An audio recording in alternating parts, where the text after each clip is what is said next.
నీకేం పని? నువ్వు దేవుని చిత్తాన్ని నెరవేర్చకుండా నీ స్వచిత్తం నెరవేర్చుకొని పారిపోయి వచ్చావు. దేవుడు వర్షాన్ని కురిపిస్తానన్నాడు, వర్షం కొరకు ప్రార్థన చేయి.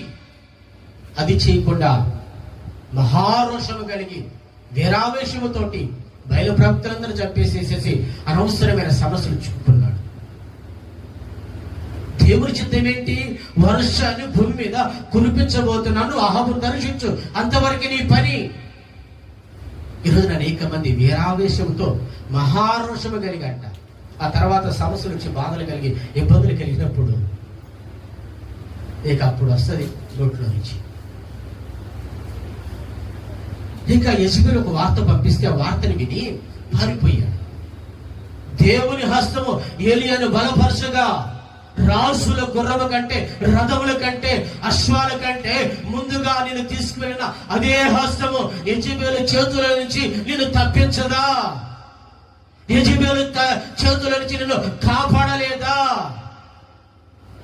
ఈరోజు ఆత్మీయ జీవితంలో నీ శక్తిని, నీ బలాన్ని ఉపయోగించుకొని పరిచయం చేస్తే, ఏలియా నీ శక్తిని, నీ బలాన్ని ప్రక్కన పెట్టు.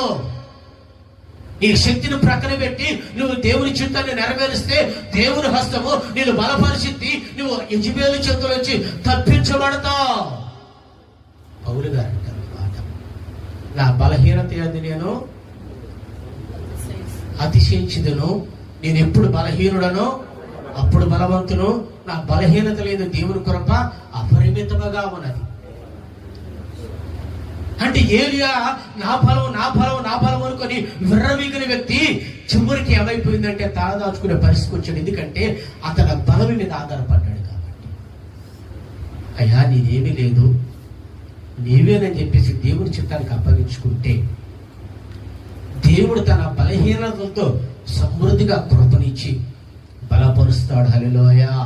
ఈ సంవత్సరం అంతా తన కృప చేత నడిపించిన దేవుడు అడిగిపెట్టే 2026 వరకు తన కృపలో మనల్ని వర్ధిల్ప చేయునుగాక. ఆమేన్.